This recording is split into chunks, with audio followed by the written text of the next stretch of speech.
Good morning, comic fans. Welcome back to Comics in 5 Minutes. I'm Reverend Shorty, and today I'm going to be reviewing Birds of Prey. This is not the regular cover, this is the Chris Picala variant, which I ordered because it looked cool. We sold out of the regular, which is great, that's a really nice thing to know, but also nice to have a spare so I can talk about it. And this is one I was going to be reading and reviewing and talking about for the main reason that is Jordie Bellaire. She is amazing, she's a colourist of absolute repute and genuinely fantastic. And I was going to read and review it based on that alone, but there's always got to be something else to talk about, because as much as I do like talking about colouring, that is not the be-all and end-all of a comic book. So we're going to start with the story and the plot and the writing.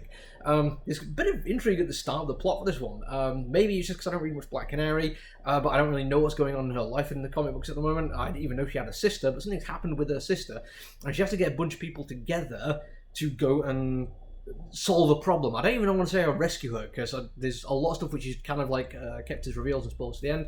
Like she can't involve Barbara, which isn't the thing. Well, which Barbara? There's a few out there, but you know, there's probably reasons why if you're reading the comic book you'll know who that will be. But again, I don't want to spoil anything. And it's then her with a big long list of superheroes she wants to help her in the new Birds of Prey. An awful lot of them are available or unsuitable, but she finds a few which work. And here's where it goes a bit above and beyond the getting the gang together story, which I have complained about before in other reviews, because I do think it's a little bit of a bit of cop-out for issue 1, when all we get is a few short vignettes and no real story developing. Now, this one does develop story, and it develops character, and it shows off character really effectively, because each character gets a good few pages, and we get a bit of the story of what they were doing before it started, and that they're roped into doing it without really being told 100% what is going on. We're just told it's very, very dangerous. I think it even gets referred to as a suicide mission at some point.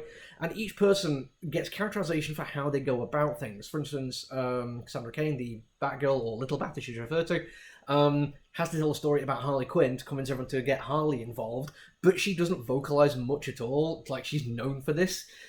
So when she's telling a story, it's mostly silent and her kind of playing things out, and I was like, that was a terrible story. It could have been seen as a reductive way of not getting to a point, but actually adds characterization not only to the Little Bat, but the way everyone else responds to it as well. And then we get to how this looks on the page. Because, again, this is stuff which I've talked about before, and it's really nice to see it done well, which is combat sequences with the dynamism and kinetic energy on the page without just resorting to motion lines just because the artist trusts what's going on. The first time we see this is an absolutely gorgeous splash page of the same two characters involved in a massive fight with lots of other people, and we've taken like snapshots in time, which always seems to be after an impact in a fight, so they're still holding the position of the impact point, but the character they've hit has moved away, and every single bit of that is perfect, exactly how it should be to show that there is motion without actually having to worry about whether or not we think there's motion. It's a still image. Later on, we do get motion lines, but it was done so effectively with a good reason. It had a point to it that I was like, oh, this is how you do it. When we just have regular people in a fight, even the costumed adventurers or humans with super abilities, yeah, you can kind of get the impression this is a fast fight scene, but they are still moving at a pace which we think we could follow with the naked eye. But then you get Big Barda involved, who is a god, and when she moves, the motion line is there to show that she's moving so fast that you don't see the movement, you see the blur, and you see the after effect. And I was like, oh, that's clever, that's how it should be, that looks fantastic.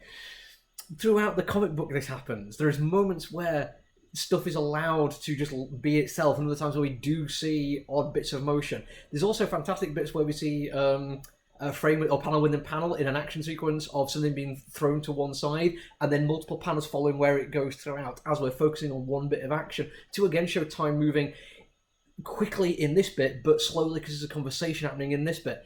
Genuinely great ideas for layouts. I like the fact that when you get to the end there's a little bit of extra information, but it still leaves you guessing as to what's going on. And if I haven't stressed this enough yet, Jordie Bellare's colouring is absolutely fantastic.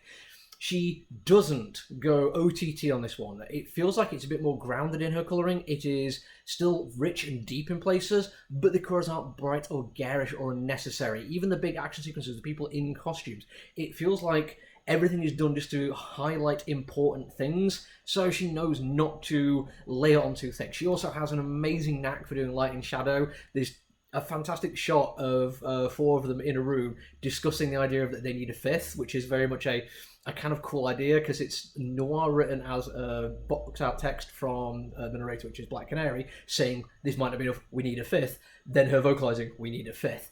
And I love that. That is just such a great way of writing this kind of thing. And the light playing on the scene, which is a still bit of these four people in a room just relaxing. Even that looks beautiful because of how it's coloured. I genuinely am hugely impressed by this. I cannot wait to see where it goes, mostly because I don't know what's happening at all, and I'd like to find out.